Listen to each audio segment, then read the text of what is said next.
Hey everybody, welcome back to Coach Hall Writes. Today's video is really special to me because I have some of my best friends here who are AP readers. We recently got back from Tampa and we have some tips for you as far as teaching AP Lang. So I'm going to let them introduce themselves, starting with Amy. Hi everyone, my name is Amy Eckhart and I teach at AP Lang and regular English 3 in Sioux Falls, South Dakota. Hi, I'm Sarah Cuzzo. I teach AP Lang in New Jersey. Last year I taught 10th grade and next year I'll be teaching 12th grade as well. Hi, I'm Stephanie Kirk. I'm teaching in Maryville, Tennessee. I'm currently doing English 2 seminars. I'm in my first year for that, but I normally do AP Lang and English 3. I'm Mara Wolf. I'm teaching in Brockton, Massachusetts. I teach AP Lang and then usually sophomore English. And last but not least, Erica. Hi, I'm Erica Johnson. I teach in Arkansas. I teach AP Lang. I have taught AP Lit and a couple of other English classes that seem to switch out year to year. I know when we were in Tampa, a couple of you were telling me about some activities that you do with playing cards. And I thought that might be something that other teachers would want to know about. So does someone want to tell us about the playing cards and how you use them in your classroom? I like to use playing cards a lot to be able to quickly mix and match groups. So sometimes I will schedule it or set it up ahead of time where I know who's walking in the door and hand them their cards, and then they sit wherever the card tells them to sit, and then be able to differentiate there based on what sort of like pieces they're doing. But then they also tend to like maybe want to trade cards with people once they get in the room, since I can't really monitor them from the door. So I've moved to actually getting them started with their first sort of like piece, and then I can walk around and put the cards on the table. Then I can also account for who is present that particular day and, you know, adjust my numbers and my colors and different pieces so that then they're always everyone has a partner or they have a different sort of like group, and you can do different type of like groupings. Are you meeting with your suit? Are you meeting with a light color? Are you meeting with a like face card or number?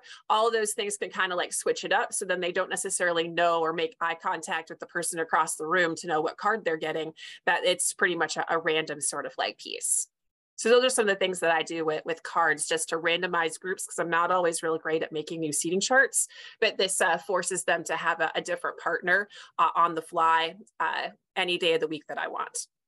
That's really awesome. I like that idea because there's so many ways you could do it. It's really versatile. I like to do groups with multiple choice and like other kind of small activities. So I think I'm going to have to invest in some playing cards, probably from like the dollar store or something. Maybe they make Space Cat ones. I'll have to check Amazon. That would be kind of cool. Or flamingos. Building off how Amy uses it, you know, like she said, sometimes students like to trade. To try to counter the trading, I start the year by making very oddly mixed groups. So I'll say, all right, we're doing groups of 4, and everyone starts looking around for who has their same number and suit and trading. So everyone has all 2s. And I'll go, all right, we're gonna have red 2s and black 10s. You're gonna be in one group.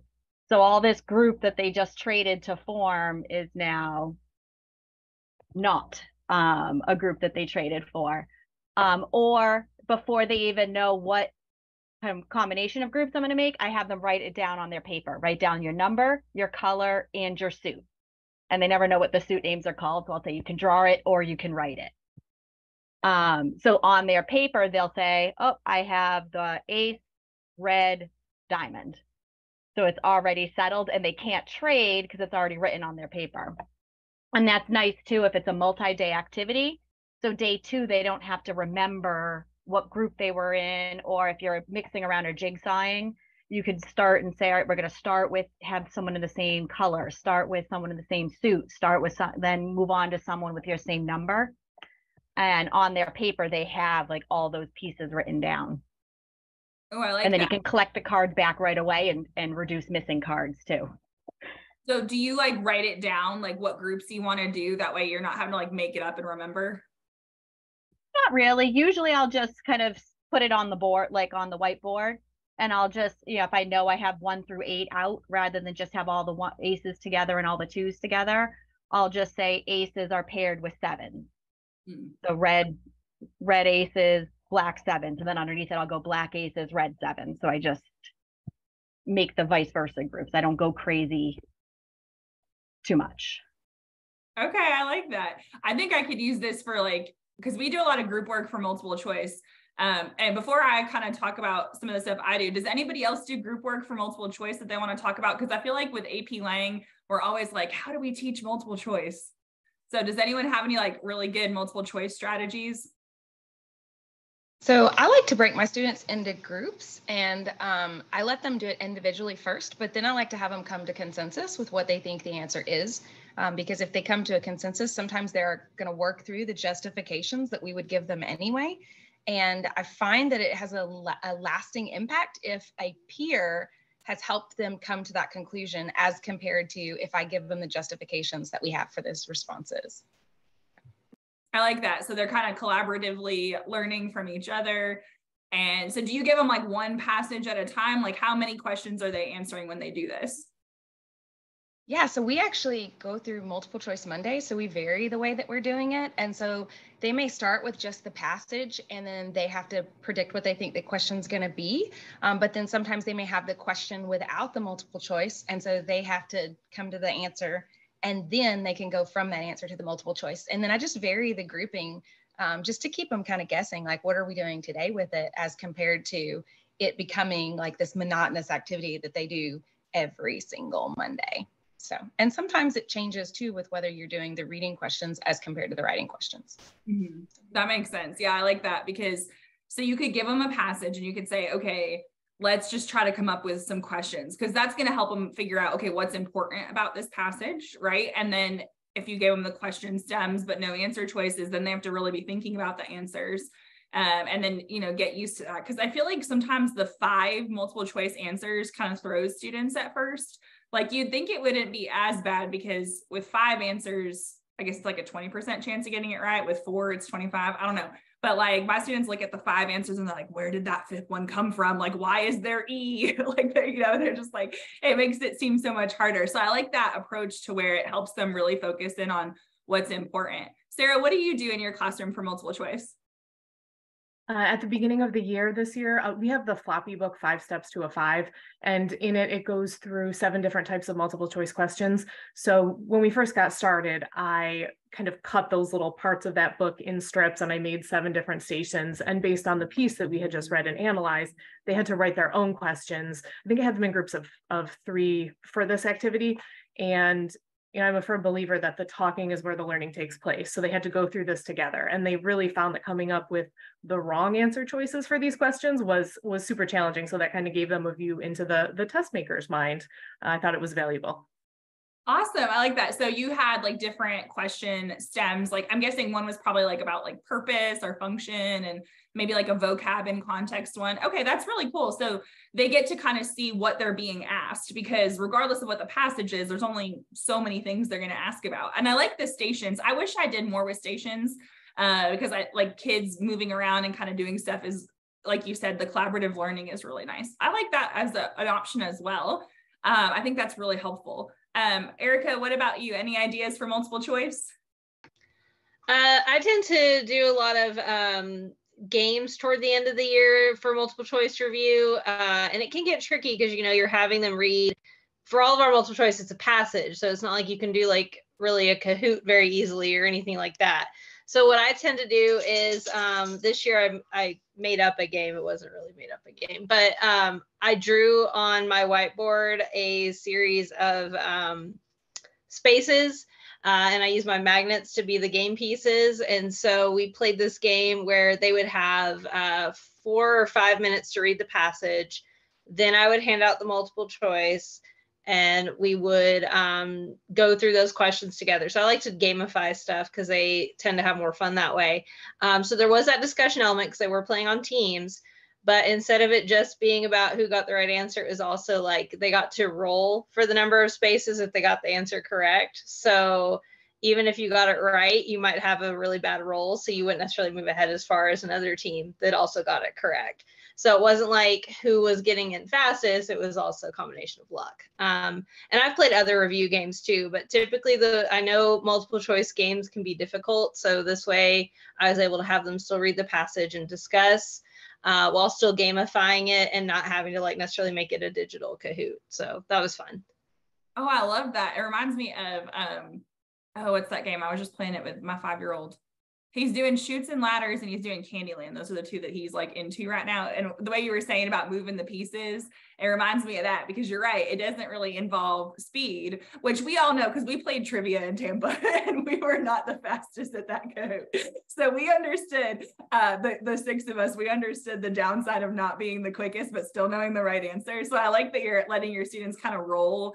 And that makes it more interactive as well. I love that. And that's a really easy thing to do, because I feel like most of us probably have some sort of like whiteboard or in our classroom and magnets and things like that. So that would be really fun. And honestly, if you have a student who's like really good at art, I could think of a couple of my students who'd be like, let me make the game board, you know, because mine would be super simple. So I really like that. And that could be like fun for all kinds of stuff, like multiple choice, any kind of like review game. So I really like that idea as well. And you can use the cards to put people in groups.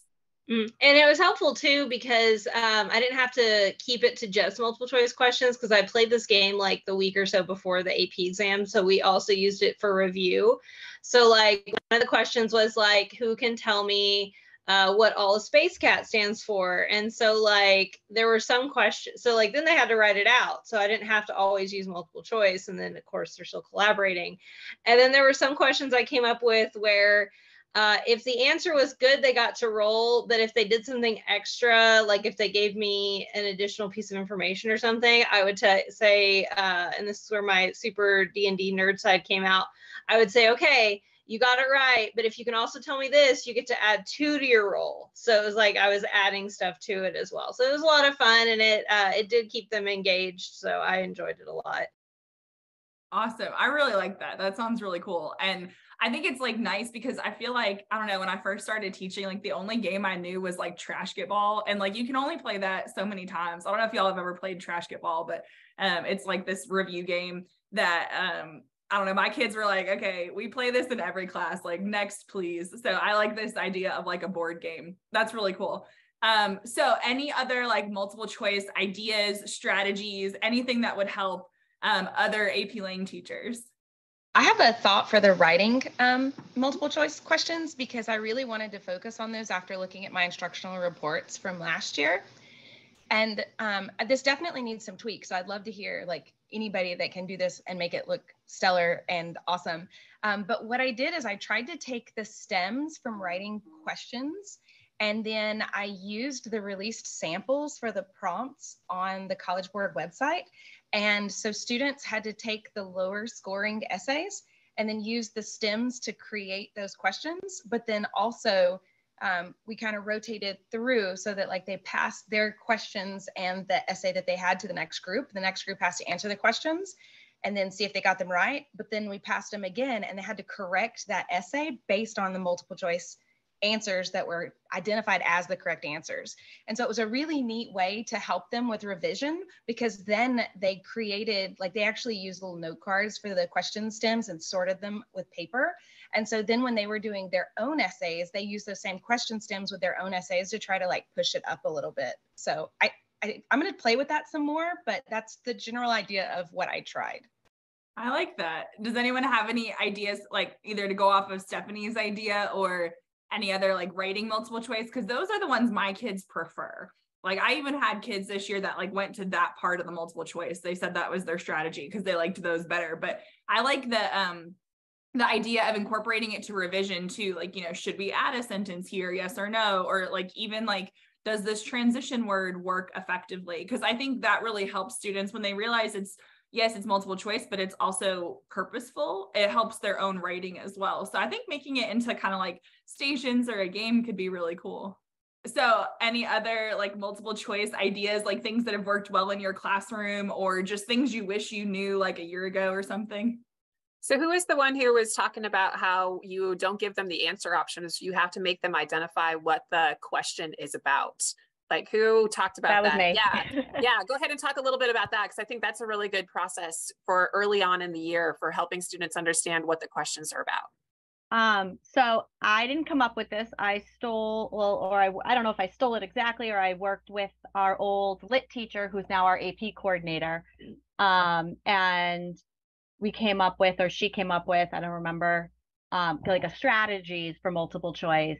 that I've kind of gone a little bit away from because of the way the new questions are written. But one strategy was just give the students the questions, and I still do this one, give the students the questions with just the question stems with no multiple choice options. And for one activity, their job is just to annotate or actively read, whatever your word is, the questions and identify what is this question asking me to answer. Is it a purpose question? Is it a tone question? Is it a choice question? Is it cause and effect? Is it mode of development?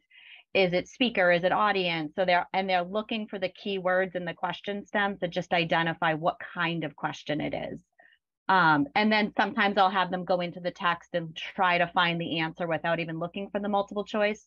But we look for really purposefully breaking down what is this question looking for, so they can slow down at the beginning and understand what's being asked of them to look for. And it's hopefully reducing their reading the questions just as reading comprehension questions. Yeah, I really like that. I think that helps students feel more successful, because I think that's one of the things that makes multiple choice really intimidating. To kind of build off of what you were saying, Mara, one of the things that I like to do when I group them, I try to vary it up. Although like there's only so many ways I've thought of doing this, but one of the things that I do is like I have them in their groups, usually groups of 4, because whenever my students get in groups of 5 or 6, which is what they prefer, they become significantly less focused when they're in those big groups. But they always try to convince me, can we just have the 6 of us together? I'm like, no, no, you cannot. But one of the things that I had them do is kind of like, I think Stephanie was saying earlier, collaborate to determine their answer. And sometimes if I have them turn it in, this is more for sometimes ACT practice than AP practice, but I'll have them like tell me their group answers. And then if they disagree, they can kind of write what their individual answer is off to the side, just because I kind of like to see their thinking. But I like to hear the discussions. If you have your students working in groups, like walk around the room and listen to them debate some of these answers, because number one, it makes your teacher heart happy. Like you get really proud of them and how much they've learned, but also sometimes the debates are really funny as far as like what they decide to bicker about, whether it's A or D or whatever. But I really like the collaborative learning and kind of having them have this safety of the possibility of a group answer, because some of my students that are maybe not as comfortable with multiple choice, like they are more likely to participate when they feel like they're part of a group as opposed to like getting an individual score. So like the group aspect really helps. And then something that I had them do last year, I've done this for a few years, but it really worked well last year, is having them explain their group's answer to the class. So sometimes what I'll do is, instead of having everybody kind of answering all the questions as a group, I might tell them, hey, let's have everybody do it individually. And then we'll talk about the answers as a group, and your group's responsible for telling us about this answer. So like the first group, they might tell us about question number 1 and question number 2. And I always make sure that they have the right answers before they talk about it. And they like that because nobody wants to explain the wrong answer to the class. But that way they've had to think about it individually. They've talked about it as a group. And then of course, somebody has to volunteer as tribute and talk to the whole class. But that way they're explaining, hey, the answer is this and not this. And that way I don't have to do it. Sometimes if I want to make it even trickier, or if I just need to kill some time, if I'm being honest, I might say, okay, tell me what the right answer is and why 2 of the other answer choices are wrong. Because sometimes, especially with like AP questions, but also the ACT, I've found that if they can tell me why something is wrong, whether it's a reading question or a writing question, then it really helps them kind of reaffirm those concepts and kind of like maybe not fall for the test traps as much. So those are just some different things that I've done as far as like we're having students work in groups, but kind of changing it up. Because yeah, I like the multiple choice Mondays, but sometimes they get like really monotonous. It's funny because my students will tell me, we like the schedule of it, but like come January, we're sick of it. But then when they take the test, they're like, oh, it was super helpful. Make sure you do that next year. They're going to hate it for half the year, but it'll be worth it. It's okay. So that's their winning endorsement right there. But yeah, any other like ideas of like multiple choice or things that we haven't talked about with that? Beth, when you were talking about that, it actually reminded me of something. I started it this year and I didn't get as far with it as I wanted to because of time. We had a lot of interruptions with weather when I tried it. But I actually, when I was doing argument, I turned multiple choice into a debate where I had two questions with, two groups with the same question. And one group, they had to go through it and what was the correct answer, and they knew. And one group had the correct answer, and another had what we call the red herring, which is here's the shiny option that AP is trying to distract you with. And both groups were trying to argue that their question was right, and to the class. And one was arguing for the correct answer, and one was arguing for the red herring, and they had to try to find evidence to back it up. And the only two groups that knew which one was right were the two groups assigned that number, because you knew you either got the correct one or the red herring. And then the class was supposed to listen to the arguments and vote on what they actually think the right answer is based on the two groups kind of debating it out, arguing it out, whatever you want to call it. We got through about 2 questions with the debate, and it worked well. So it's something I want to develop a little more next year, but we weren't able to go through with every group this year. The kids actually liked the activity though. The students liked working on it. I like that. That sounds really cool. And I could see certain kids getting like super into that. Our AP Lit teacher does something similar that you reminded me of. She calls it 4 corners. And I know she didn't invent this. I'm sure we got it at a training or something, but she'll have like one part of her room is labeled A, B, C, D, and I guess there's E. I guess it's 5 corners for AP stuff, but they have to like go to whatever corner. Like if you want it to be A, you go stand with all the other kids who said A, and then they have to kind of like debate until it's like the last person standing. And the idea is that whichever answer is the right answer should have the most to say, like they should outlast the other answers. She's had it work really well for her. I've only tried it once and my kids liked it, but I was just a little bit like, I don't know, worried that someone was going to argue the wrong answer or something. I don't know. So I wasn't as brave to try it, but she loved it. And it sounds kind of like what you were doing. And I think that's really helpful as far as getting kids to learn that there's the right answer and there's always one that's super close. And my students tell me all the time, like, I can narrow it down to 2. I just don't know where to go from there. So I like the debate because I could see some kids having like an internal debate with themselves as they're taking the test. Sometimes it's safer for them, especially at the beginning, to argue which one is the one trying to trip me up versus which one's the right answer, because it's a little safer with collaborating and with discussing and participating because they're not worried about getting the right answer. You know, all the answer options are in there with something that kind of relates to the reading. So if students are talking about which one was the red herring, because there's not one red herring, but there's one for each student that's in there to trip it up. So it gets talking about where, you know, what did you potentially misread, or what did you kind of get stuck on, or you know, not quite know what it was.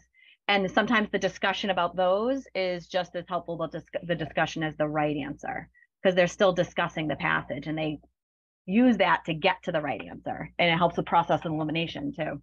Well, that's been a great conversation about multiple choice. I feel like we've given people some different strategies as far as like choosing groups and how to incorporate collaborative learning, maybe some new games to try or debates as well. Thank you everybody for watching. We hope that you found these tips helpful, and hopefully I can convince these wonderful AP teachers to collaborate with me again and give you more tips. So if you have any questions for us or topics that you want us to talk about in this kind of like roundtable discussion, let us know in the YouTube comments below. And until next time, happy teaching.